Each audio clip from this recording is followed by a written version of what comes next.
Hey, Ange, that game against Bodø with Celtic was a few years ago. Is there anything you can learn from those particular games? And if so, what is it? Yeah, absolutely. Like I said, same manager, similar style of play.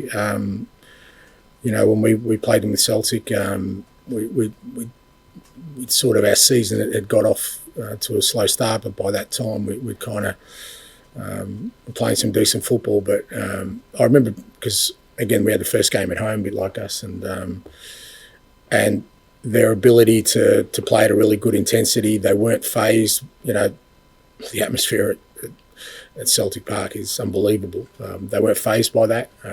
They'd beaten Roma, a couple of weeks before that, and it really strikes you that I don't think they're going to be daunted by anything tomorrow that they face, because they've been at Old Trafford, they've played at the Emirates, I think, a couple of years ago.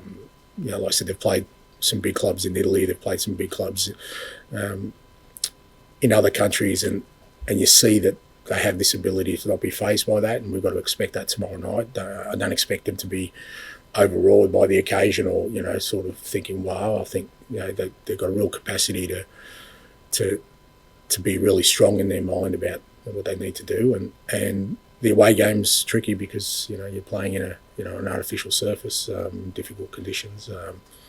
So I think there are still some real parallels there, and having experienced that, I know that they're going to be a really tough opponent.